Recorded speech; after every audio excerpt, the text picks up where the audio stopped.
अस्सलाम वालेकुम। मोहम्मद अज़हर सिद्दीक अपने प्रोग्राम पॉलिटिकल डायरीज़ के साथ हाजिर खदमत है। मेरे साथ अब जानी पहचानी शख्सियत, इस वक्त असूलों पे खड़े होने वालों में, रूल ऑफ लॉ पे, और मेरा ख्याल है डिक्टेटर्स की जो जंग हमारी एक पुरानी चली आ रही है, मायनाज हीरो जनाब सरदार लतीफ़ खोसा साहब senior advocate supreme court of Pakistan हमारे साथ मौजूद है।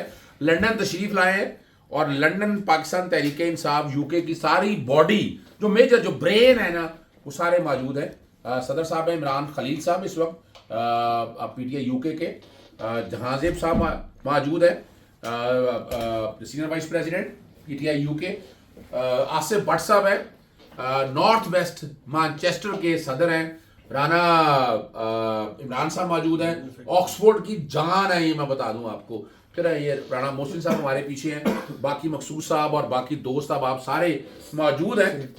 सेठ तनवीर साहब अब मेरा शक्ल के पीछे हैं कैमरे के। अच्छा, बुनियादी तौर पर ये सारे दोस्त आप जो है ना, कोई सवाल है, हमने सोचा कि ये सवाल जो है ना, अब कई सवाल ऐसे हमारी कोशिश होगी वो सवाल सारे जो है ना हम खोसा साहब से बारी बारी करें और उनके सवालों के जवाब मिल जाएं और वो आम लोगों तक भी आ जाए। लंदन में इस वक्त बैठे हैं, आपने ब्लंट सुना है इनको बड़ी वजाहत के साथ। खोसा साहब, पहली तो बात आपसे एक बड़ा शुक्रिया आपका, आपने यहाँ दोस्त साहब आप अभी फॉर द टाइमिंग पता है मैं भी यहाँ पर मौजूद हूँ।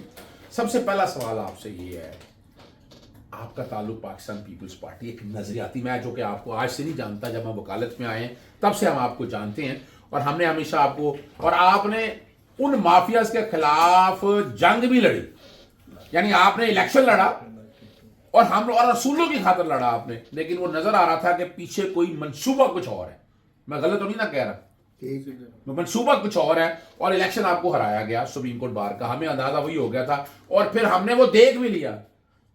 अच्छा, मैं इसलिए बताना चाहता हूं कि हमारे दोस्त ही हैं असद मून साहब, अगर उनकी जगह खोसा साहब होते तो ये जो कुछ इमरान खान साहब को उठा के बाहर किया ना, ये जो अपना तहरीक अदम एतमाद वगैरह, तो ये नहीं हो सकता था। आप जरा समझिएगा बात को जो मैं बात कहना चाह रहा हूं। तो ये असूलों पे खड़े हैं और तहरीक अदम एतमाद में पाकिस्तान पीपल्स पार्टी सबका ये तमाम सियासी जमातों का रहा कि आप असम्बली में तहलील कर दें। इमरान खान साहब ने असम्बली तहलील कर दी, तो क्या इलेक्शन ही होने चाहिए थे आपकी नज़र में? बिस्मिल्लाहिर्रहमानिर्रहीम। सबसे पहले तो मैं यहाँ मुख्तसर उस पर आया हूँ इसलिए कि 9 तारीख वहाँ पाकिस्तान में छुट्टी कर दी, 10 और 11 आपको पता है हफ्ता और एतवार है, तो मैंने बीच में से ये एक स्पेस निकाल के तो मैं आया हूँ। मैं बहुत मशकूर हूँ यहाँ सब साथियों का, दोस्तों का, जिन्होंने बहुत एक वालेहाना इस्तकबाल किया और मुझे एयरपोर्ट से लेने आए। और अब आपने इनको जो है ये ब्रेन जो है आपकी, आप जाहिर है कि मुझे पता है पाकिस्तान जब अब भी हम कहीं भी जाएं तो हमारा जो ओवरसीज़ पाकिस्तानी है वो बहुत मुतजस्सिस होता है, और कोई ऐसा शख्स जो पाकिस्तान से आए तो वो उनको यकीनन वो जानना चाहते हैं कि हमारे मुल्क में जो कुछ हो रहा है उसके खदोखाल भी और उसका जो है आगे मामलात को वो बहुत ज़्यादा मुतजस्सिस भी होते हैं और मुतफिक्र भी होते हैं और वो जानना चाहते हैं। तो मैं मशकूर हूँ कि आपने ये मौका दिया कि मैं इनसे बात भी कर सकूं और आपके सवालों को जवाब भी दे सकूं।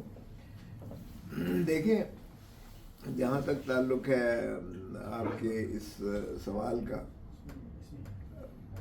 बड़ी बदकिस्मती है हमारे पाकिस्तान की कि हमारे यहाँ पार्टियाँ बनाई जाती हैं, पार्टियाँ तोड़ी जाती हैं, और इसलिए कि हमारे सियासतदान वो जब भी कोई पॉपुलर होता है तो हम उनको जो है 16 अक्टूबर 1951 से हमने शुरुआत की, लियाकत अली ख़ान को हमने कत्ल कर दिया, शहीद कर दिया। और लियाकत अली ख़ान वो हरावल दस्ता कायद आज़म के दस्ते रास्त पहला वज़ीर आज़म कंबाइंड पाकिस्तान का आप ज़रा देखें, और नवाब था हिंदुस्तान में, ये नहीं थे नवाब। लेकिन उसको जब कहा गया कि आप क्यों नहीं क्लेम करते हैं क्लेम, तो उन्होंने कहा कि जब तक ہر آنے والے کو ہندوستان سے جب تک اس کے کلیم ایڈجسٹ نہیں ہو جاتا میں کوئی کلیم نہیں کروں گا اپنا. اور جب ان کو شہید کیا گیا 16 اکتوبر 1951 کو, اور ان کی جب کپڑے تو ان کی بنیان جو تھی, بنیان میں پیوند لگے ہوئے تھے, پھٹی ہوئی بنیان تھی, کوئی جاگیر, کوئی جائیداد, کوئی دولت, ایک نواب ہوتے ہوئے ایسے شخص کو ہم نے جو ہے اس کو بھی برداشت نہ کیا اور قتل کر دیا.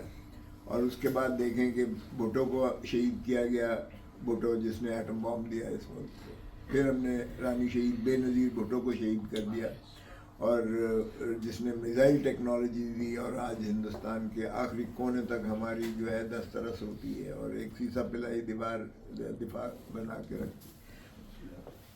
پھر جو اگر پاپولر جو بھی لیڈر آتا ہے, اگر عمران خان لوگوں کے دلوں کی دھڑکن بنا اور پاپولر ہوا, تو ہم نے اس کو بھی جو ہے اس کے اوپر وزیر آباد میں قاتلانہ حملہ کروایا. اور یہ تو اللہ کی رضا ہے, بچانے والا جو ہے مارنے والے سے زیادہ طاقت رکھتا ہے, اور اللہ نے اس کو زندگی دی.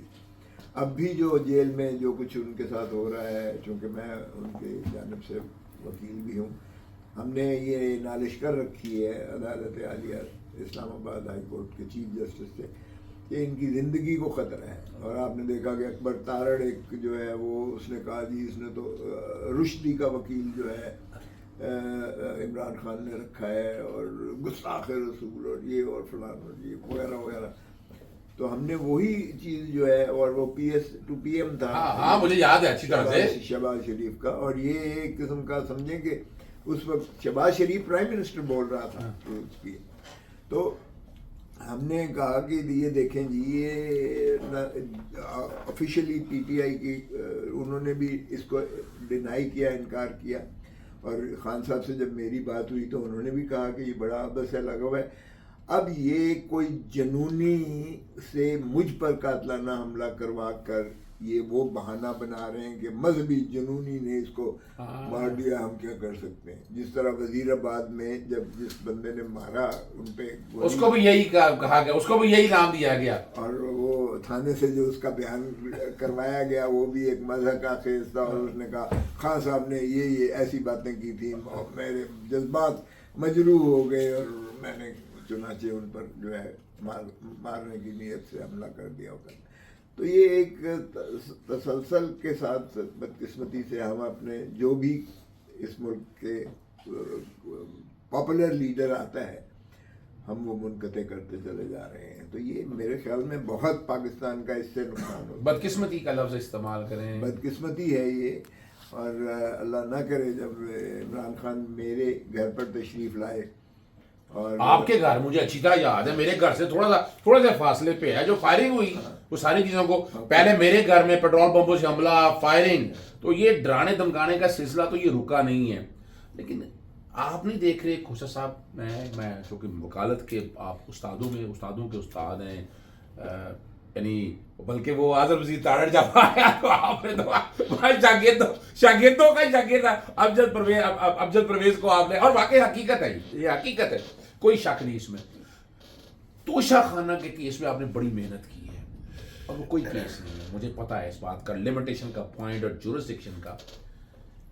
آپ نہیں سمجھتے ہماری جوڈیشری کو انصاف دینا چاہیے, لیکن اس میں تو مجھے جو نظر آ رہا ہے, دیکھیں میں جسٹس عامر فاروق صاحب جو 2022 سے ایک جنگ لڑ رہے تھے, جب وہ معاملہ ریفرنس بھیجا اپنا اسپیکر سے الیکشن کمیشن کو, تو اس وقت ہماری لڑائی تھی. پھر جورسڈکشن کا معاملہ ان کے پاس ابھی وہ پینڈنگ تھی, پھر وہ ٹرائل سارا کنکلوڈ ہوگا, ٹرائل جس تیزی سے کنکلوڈ ہوا وہ ریکارڈ کا حصہ ہے, اس میں کمی رہ گئی, اور کریڈٹ جاتا ہے وہ آپ کو کہ آپ نے وہ نااہلی والا جو معاملہ ہے وہ امینڈمنٹ کی اور اپیل آپ سامنے. میری آپ سے جب بات ہوئی, آپ ذرا یعنی عام آدمیوں کو بھی بتائیں کہ توشہ خانہ کے کیس میں تو کیس ہی کوئی نہیں ہے, وہ تو بریت کا بھی کیس ہے, نااہلیت بھی ختم ہو گئی, اس کو کیوں ڈیلے کیا جا رہا ہے؟ دیکھیں وہ delay, there is a method in madness. ماشاء اللہ چیف جسٹس اسلام آباد ہائی کورٹ عامر فاروق صاحب جو ہے وہ کافی یعنی اس طرف لین رکھتے ہیں, جس انداز سے एक नई जूरिस्प्रूडेंस बनी है जिसको हम नवाज शरीफ जूरिस्प्रूडेंस कहते हैं लीगल। आप उसी से अंदाज़ा लगा लें कि उनकी किस तरफ कितनी ज़्यादा झुकाव है कि मोहतरम नवाज शरीफ साहब उनकी अदालत में पहुंचने से पहले बगैर पहुंचे हुए उनको जो है वो प्रोटेक्टिव बेल मिल जाती है, हिफाजती ज़मानत मिल जाती है।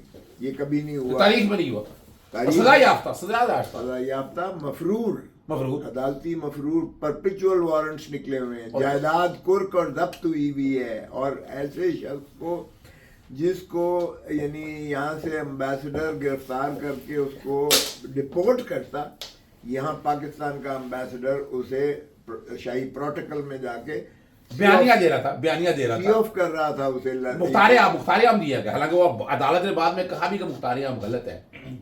लेकिन अब देखें कि हमारी दूसरी जानिब जब इमरान खान साहब का केस आता है तो उस पर ऑब्जेक्शन लग जाता है, ऑफिस ऑब्जेक्शन लगाता है, यानी इस पर ऑब्जेक्शन नहीं लगा नवाज शरीफ, बिल्कुल नहीं लगा।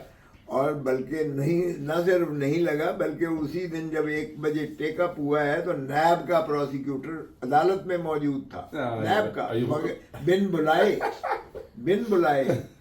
और अदालत के वक्त के बाद जो है वहाँ कोर्ट लगती है, एक ड्रामा होता है और उसमें उनको दूसरे दिन के लिए रखा जाता है और दूसरे दिन उनको कहा जाता है तो वो कहते हैं हमें तो कोई एतराज़ नहीं है। आज तक नैब ने कभी कंसीड किया है? वैसे आप जो क्या आपका फौजदारी का बहुत तजर्बा है, आपने मर्डर ट्रायल इतने किए हैं, मुझे ये बताएं कभी मुद्दई की मर्जी के साथ कभी ये सजाएं सस्पेंड हुई? या तो सुलह होती है, सुलह होके आप बरी हो जाते हैं। नहीं, ये मेरी ये कोई नई जूरिस्प्रूडेंस नहीं है मेरे ख्याल से, ये भी नवाज शरीफ जूरिस्प्रूडेंस क्या है? ये नवाज शरीफ की जूरिस्प्रूडेंस है एक्सक्लूसिव उनके लिए, ये माशाल्लाह एक डबल हो जाएगी आज के बाद। और देखें यही तो बदकिस्मती है कि एक तो कहते हैं ना इंसाफ होना भी चाहिए, इंसाफ होता हुआ नजर भी आना चाहिए। यहाँ दो शक वाज़े तौर पर नजर आ रहा है कि इमरान खान के मुकदमात में तसाहल और हीले बहाने से उसको मुस्तरी किया जाता है और दिलावर को बल्कि जिसने सज़ा की वो उसको एक किस्म का मैं समझता हूँ फैसिलिटेट किया गया कि उसको जो है सज़ा करें और सुरत के साथ सज़ा करें, क्योंकि बादशाह सलामत ने फरमाया था कि लेवल प्लेइंग फील्ड यही है कि इमरान खान को पाबा सलासल करके नाअहल करो तो मेरी तसल्ली तशफ़ी होगी। और बादशाह सलामत वैसे आप समझते नहीं है ये ज़्यादती नहीं है? वैसे तो मैंने आज, मैं वैसे आपकी इजाज़त के साथ मैंने आज एक सर्वे फेंका, मैंने पढ़ा और मैंने यही पैदा कि ये बड़ा लोग एतराज़ करते रहे कि जनाब जस्टिस उमर अता बंदियाल के दौर में कुछ नहीं हुआ, लेकिन जस्टिस काजी फाइसा के दौर में जो हाल मैं देख रहा हूँ, फिर मैंने एक बाकायदा सर्वे किया कि आप क्या मुतमिन है। 91% लोगों ने कहा कि नहीं, तब्दीली कोई नहीं आई है। ये वाला जो केस है, और मेरी जब आपसे बात हुई आप तो कह रहे थे आधे घंटे के अंदर ये साइफर में तोशा खाना ज़ीरो हो जाएगा, इसलिए डरते हुए सुन नहीं रहे, भागते फिर रहे हैं। अमजद परवेज भाग गया, अमजद परवेज फिर भाग गया है, चलें कब तक भागेगा? देखें ये जहाँ तक ताल्लुक है इंशाल्लाह मैंने सेंटेंस सस्पेंड करवा दिया, ये कन्विक्शन भी सस्पेंड हो जाएगी, इसलिए कि हमारा जो तोशा खाना के केस में jurisdictional incapacity of the judge थी, नंबर 1, और कंप्लेंट जो इस्तग़ासा किया गया डिस्ट्रिक्ट इलेक्शन कमिश्नर इस्लामाबाद, उसको ऑथराइजेशन थी ही नहीं, इसलिए वो कंप्लेंट जो की गई वो रद्दी का कागज़ था जिसको बुनियादी तौर पर जिस पर कॉग्निजेंस लिया ही नहीं जा सकता था। और जो सेशन जज बराह रास्त लिया वो भी 190 की खिलाफ वर्जी थी, वो भी थ्रू मैजिस्ट्रेट। ये आपने ये बड़ा आपका मास्टरपीस पॉइंट है। देखिए दोनों सूरतों में मेरिट को तो एक तरफ रख देना, कंप्लेंट भी इनकॉम्पिटेंट है और ट्रायल भी by a person who was not authorized. So ये कोरम नॉन जुडिस भी है, ये नॉन एस्ट भी है, ये इलीगल भी है, विदाउट जुरिस्डिक्शन भी है, ये ट्रायल ही कानून के ज़ायचे में नहीं आता। सो ऐसे में उसको सस्पेंड करना, ऑर्डर को, जजमेंट को, कन्विक्शन को ये सस्पेंड करना पड़ेगा। सो ऐसी बात नहीं है, ये इंशाल्लाह हो जाएगा। इसकी वजह से खान साहब को नाअहल किया गया, इलेक्शन कमीशन ने नाअहल किया कि वो नाअहल किया। ये जब कन्विक्शन हमारी ये खत्म होगी तो फिर इलेक्शन लड़ सकेंगे। इलेक्शन भी लड़ सकेंगे और फिर वो दे दी दरख्वास्त इलेक्शन कमीशन भी, आपको पता ही है माशाल्लाह। वो तो बड़ी लड़ाई लड़ रहे हैं, वो तो बड़ी लड़ाई है। अब यही वाला जो केस है ना खोसा साहब, इसमें पहले फेज के अंदर जब ये हुआ, Islamabad high court chief justice Aamir Farooq साहब से कहा वो केस ही नहीं लगाते थे, हम चले गए Lahore high court, larger bench बना और इसको कह रहे हैं वापस दे दें। वो भाई ये रेट ये वापस भी नहीं दे रहा। आज 10 महीने हो गए हैं, वो दरख्वास्त ही वापस नहीं दे रहा। यहाँ थोड़ी सी एक ब्रेक लेंगे, प्रोग्राम चूँकि लंबा ना हो जाए। अभी हम इसके फ़ौरन बाद हम दूसरा सेशन हम स्टार्ट करेंगे। अभी आप मिलते हैं दूसरे सेशन में। इजाज़त चाहता हूँ जी। अस्सलाम वालेकुम, अल्लाह हाफिज़, पाकिस्तान जिंदाबाद।